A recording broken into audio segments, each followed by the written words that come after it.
മച്ചന്മാരെ താർ റോക്സിൻ്റെ ഡിഫൻഡർ ബോക്സും സൈഡിലെ സ്റ്റെപ്പും ബാക്കിലത്തെ സ്പോയിലറും ഒക്കെയാണ് ഞാനിന്ന് ഫിറ്റ് ചെയ്യാൻ പോകുന്നത്. അപ്പോൾ അതിൻ്റെ ഫിറ്റിങ്ങും കാര്യങ്ങളും ഫിറ്റ് ചെയ്താൽ എങ്ങനെയാണെന്നുള്ളതൊക്കെയാണ് ഞാൻ നിങ്ങളെ കാണിക്കാൻ പോകുന്നത്. നമ്മൾ പുതിയ ബ്ലാക്ക് വണ്ടി കേട്ടോ, നല്ല മാരക ലുക്കാണ്. അതാ നമ്മൾ സൈഡ് സ്റ്റെപ്പ് ചെയ്തിട്ടുണ്ട്. വളരെ സിമ്പിൾ യൂസിങ് ആണ്. അത് മാത്രമല്ല 2 ലെയറായിട്ടാണ് വരുന്നത്.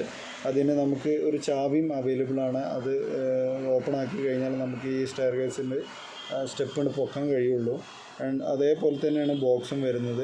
ഫിറ്റിങ് വളരെ സിമ്പിളാണ്. ചാവിയും കാര്യങ്ങളൊക്കെ ഉണ്ട്. അത്യാവശ്യം സ്റ്റോറേജും കാര്യങ്ങളൊക്കെ ഉള്ളതാണ്. ഇതിൻ്റെ ഫിറ്റിങ്ങും കാര്യങ്ങളൊക്കെ എങ്ങനെയാണെന്നുള്ളതാണ് ഞാൻ നിങ്ങളെ കാണിക്കാൻ പോകുന്നത്. അത്യാവശ്യം പവർഫുള്ളായിട്ടുള്ള ഫിറ്റിങ്ങും കാര്യങ്ങളൊക്കെ തന്നെയാണ് വരുന്നത്. മേലെ റെയിലാണ് ഇതിൻ്റെ ഫിറ്റിങ്ങും കാര്യങ്ങളും വരുന്നത്. കാസ്റ്റ് മെറ്റീരിയലാണ്. അപ്പോൾ ഇതിൻ്റെ മേലുള്ള ഈ റെയിലുണ്ട് പൊക്കി മാറ്റിയതിൻ്റെ ശേഷം അതിനകത്താണ് നമുക്ക് 2 ബോൾട്ടിങ് വരുന്നത്. 10ൻ്റെ 2 ബോൾട്ടാണ് വരുന്നത്.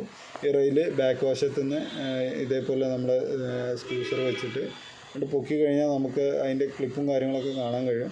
പിന്നെ ഇങ്ങനെ ഓരോ സൈഡിലും ഇങ്ങനെ വരും. അതൊക്കെ ഫുള്ളായിട്ട് പൊക്കിയിട്ട് ഈ കാണുന്നത് പോലെ 2 10ൻ്റെ ബോൾട്ടാണ് ഇവിടെ വരുന്നത്.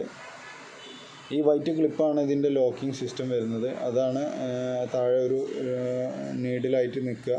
അതിമൊന്ന് പൊന്തിച്ചെടുക്കാനാണുള്ളത്. അത് മാത്രമല്ല നമുക്ക് ചെയ്യാനുള്ള സ്ക്രൂറിങ് വരുന്നത് ഇതിന്മേലാണ്. ഓൾറെഡി അതിന്മേൽ 10ൻ്റെ ത്രെഡ് അതിനകത്തുണ്ടാവും. ഇതിൻ്റെ കൂടെ അതിൻ്റെ അല്ലെങ്കിൽ ഫ്ലവർ വോൾട്ടിങ്ങും കാര്യങ്ങളൊക്കെ ഉണ്ടാവും.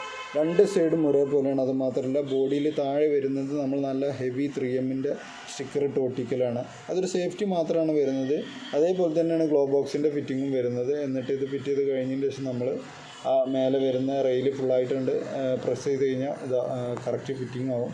റെയിൽ ഇതിൻ്റെ ഫിറ്റിങ്സ് വരുന്ന അവിടെ ചെറുതായിട്ട് പൊങ്ങലുണ്ടാവും. അത് ഒഴിവാക്കാനാണെങ്കിൽ ജസ്റ്റ് ഒന്ന് കട്ട് ചെയ്ത് കണ്ടൊന്ന് അഡ്ജസ്റ്റ് ചെയ്താൽ മതി. അപ്പോൾ വീഡിയോസ് ലൈക്ക് ചെയ്യുക, ഷെയർ ചെയ്യുക. ഓക്കെ.